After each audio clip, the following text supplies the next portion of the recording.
Welcome back. I'm here today with Dr. John Garnier. And we're sitting here at his place here in Idaho Falls, Advanced Ceramic Fibers. And John, welcome to today's show. Thank you very much, and appreciated to be here. So John, it's a fascinating thing that you got going on here, but before we get into the details of that, I want to get a little bit of history on how you got here today. So can you give me background with your schooling and career and what led up to this? Okay. Well, actually, when I graduated from high school, I didn't want to go on to college, but I went to work in a manufacturing facility and realized that I didn't want to become a craftsperson. So I went down and registered at one of the local universities, and that started me in the area of civil engineering. From there I went into, as an undergraduate, into aerospace engineering, and then I took a course in material science at the University of Cincinnati and got an F in it.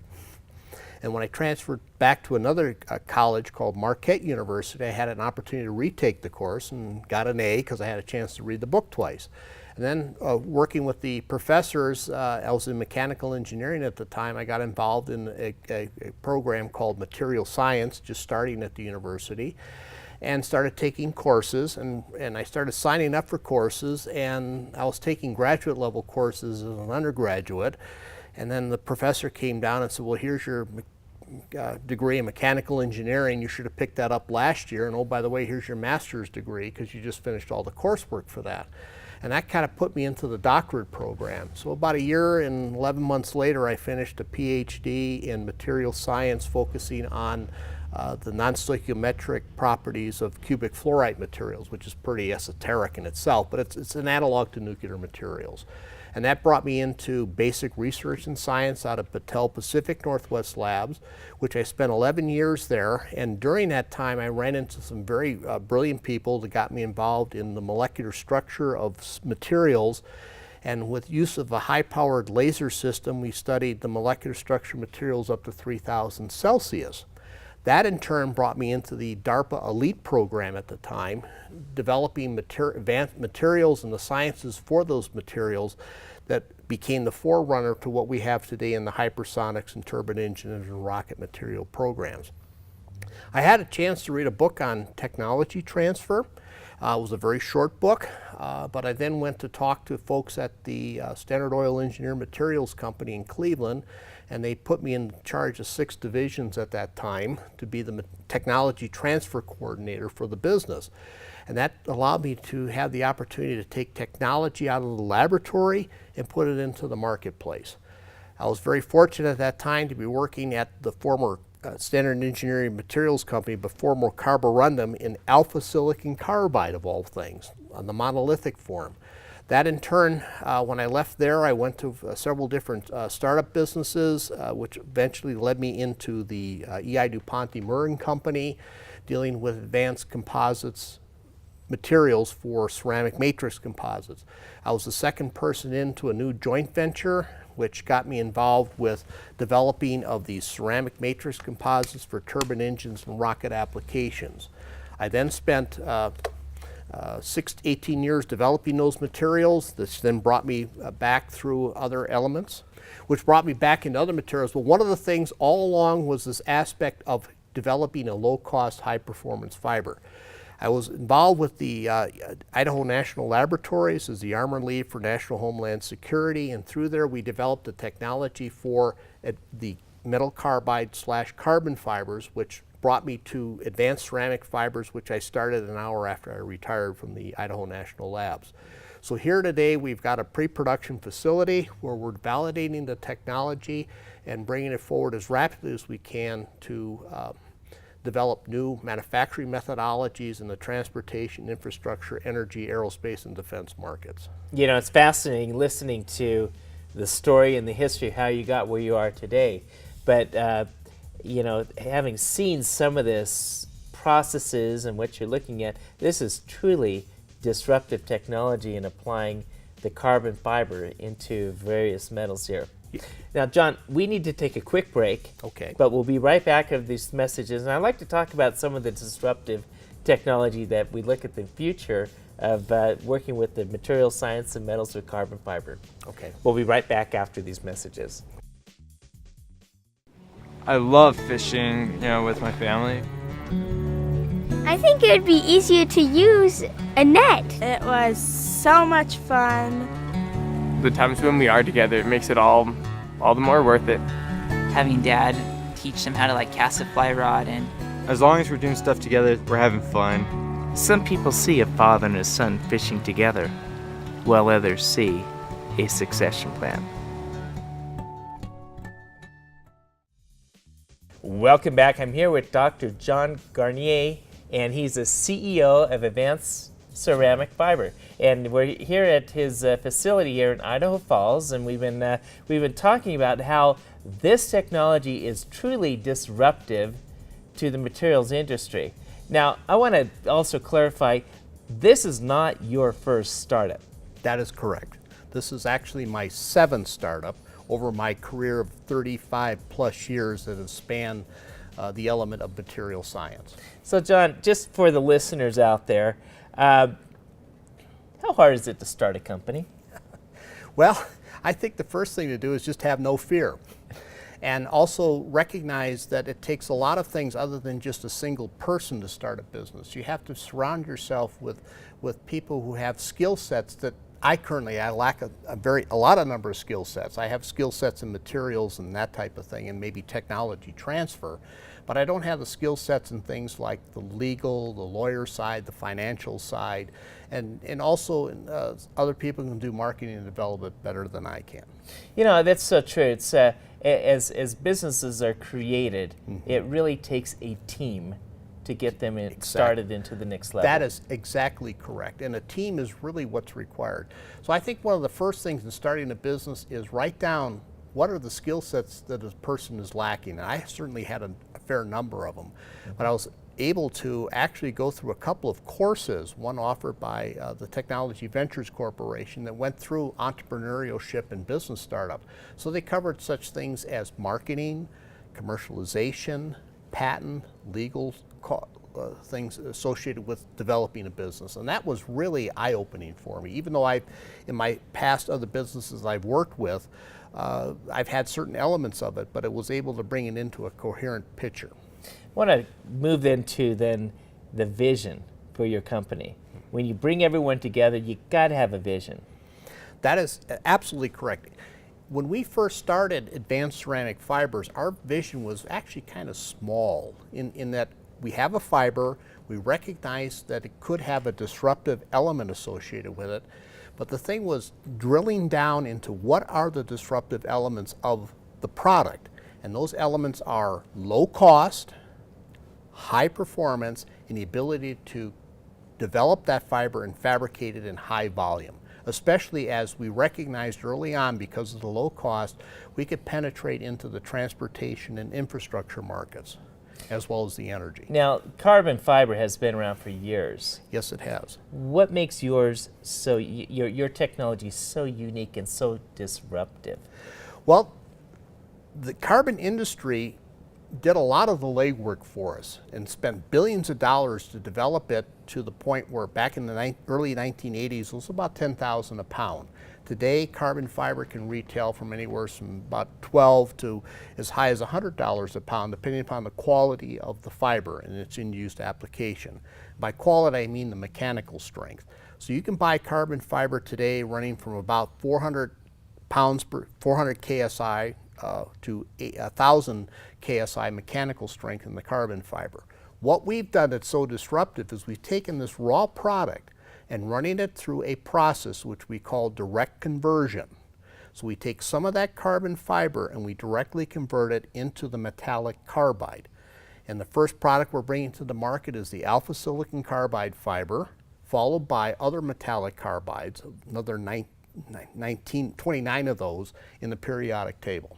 So you're really creating your own periodic table with carbides, is that correct? Well, I love your use of the word create.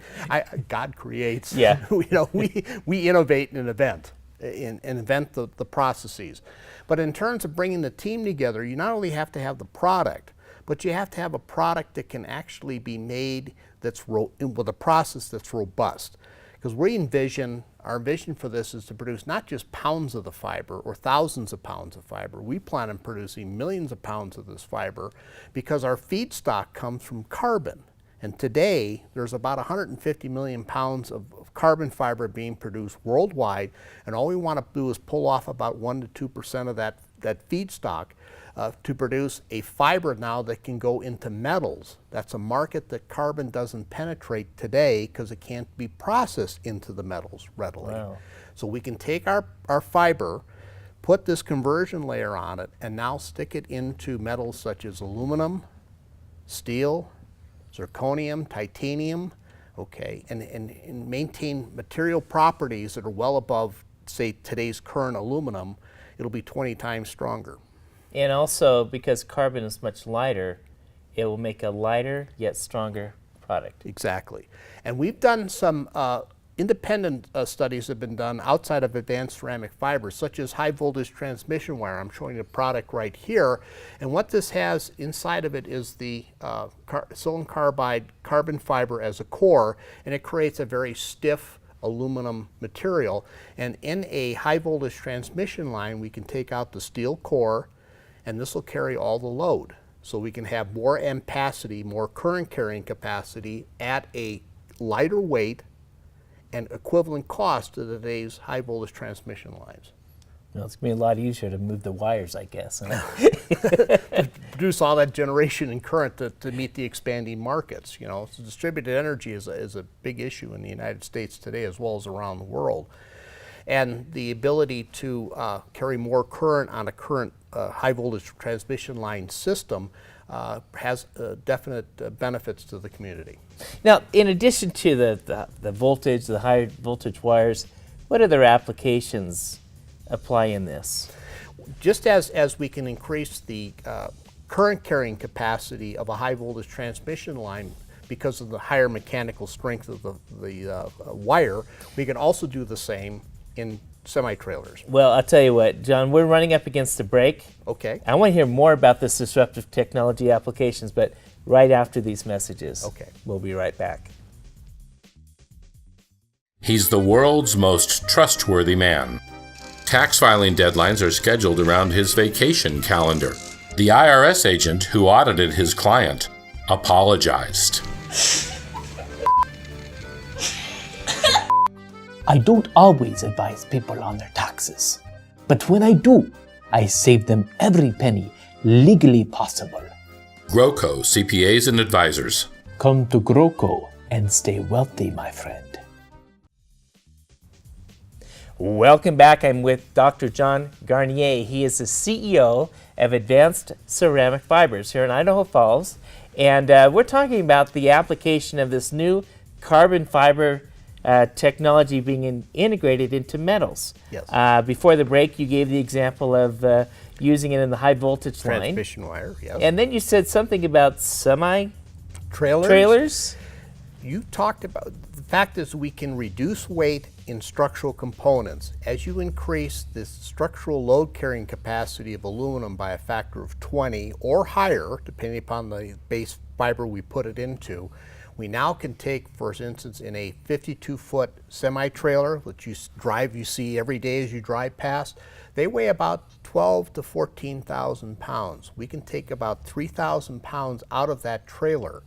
That helps the industry either by one, fuel economy, less fuel is necessary to pull a trailer when it's dry, but more importantly, it can carry 3,000 pounds more product. And in a typical trip from Seattle to New York, that trip, that 3,000 extra pounds would pay for the fiber that goes in to make the trailer. So everything else then goes directly to the bottom line. More profit, more trailers, more jobs. What else is, what are you looking at with the new carbon fiber integrated into metals? Well, into metals, we're looking at things such as fire barriers, because of the fact that the fiber itself has such a high temperature capability to it. I'm talking 2200 Celsius, well above the melting point of many known metals. If you put it into steel, the steel would have a higher load carrying capacity at elevated temperatures. So for example, something that occurred in 911 when the Twin Towers were knocked down, it was due to the fact that the high heat caused the softening of the steel, which caused the implosion of the towers themselves to occur. We can minimize that effect by putting fiber reinforced our fiber into the steel to give it the higher load carrying capacity. That's for the metals. It also sounds like with this, because it's resistant to higher temperature, you might be able to use diffusion in a different way for carrying new types of technologies coming in then. Yes, it could be used in for instance, because of its radiation tolerance, it can be used as a outer liner or an inner liner in tubes for nuclear cladding, so we'd have no more Fukushima. We have test data on that demonstrates that capability. It can also be used because of its high radiation tolerance in fusion reactors. Because it's one of the known materials that doesn't lose its structural integrity under radiation exposure. Another application that we're currently looking at is ultra-high temperature use for reentry vehicles or high-speed Mach 20 vehicles. What about the application of the technology into battery life? That's an excellent question. The core of the technology is direct conversion of the carbon fiber into a outer layer of alpha silicon carbide. If you take that conversion all the way to completion, you end up with actually a hollow filament. It's 10 microns in diameter with a 1 micron diameter hole in the middle. Because of that hole and the high temperature capabilities, we have inquiries from folks in the industry. You could have for lithium transport, like in a battery application, or it could be used in elements of hydrogen storage. It could also be used in water filtration to filtrate out viruses, because viruses are on the order of about 0.5 to 1.5 micron in diameter, so they can't go through the hollow tube. So we might be able to make low-cost water filtration units for use around the world.